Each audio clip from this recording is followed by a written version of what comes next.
Emma from Basic Series 65, released in 2016.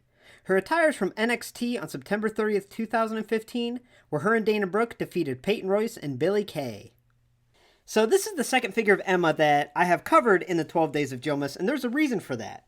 The reasoning is I was a big fan of Emma, and she's only had 2 figures.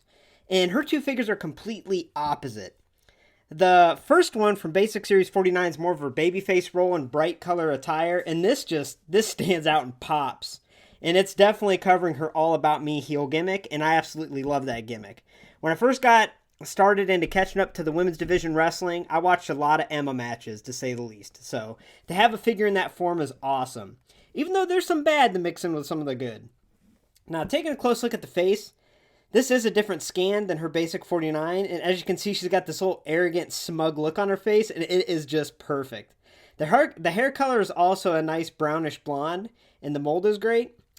Now, to sprinkle in some bad here, the upper extremity top, it sucks. It is completely painted on over that sports bra mold.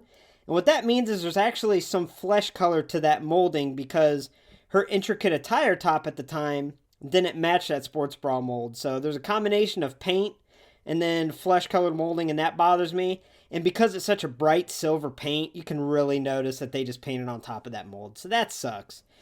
But it is nice. It's got a little black trim with nice detail going all the way around.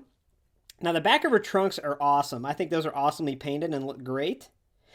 Moving down to her boots, just normal boots. Now, what really makes this figure pop is these gloves. I mean, in her entrance, she came out with these gloves. If she would have came with a pair of, like, black aviators, this figure would be perfect on display, honestly. And even though we never got an elite of her in this form, it's nice that we at least got a basic of her in this character role because I really liked it, and it's too bad it didn't go longer than it should have. So, that being said, I just love this figure. I love this time period of Emma and her career, and I love having it in figure form. So the 12 Days of Jillmas, I cover basics that mean a lot to me that usually wouldn't get an opportunity to be covered on my channel. And this is definitely one of them. Like I mentioned, I was a huge fan of Emma in NXT and WWE. And I absolutely loved this All About Me gimmick that this figure is portraying.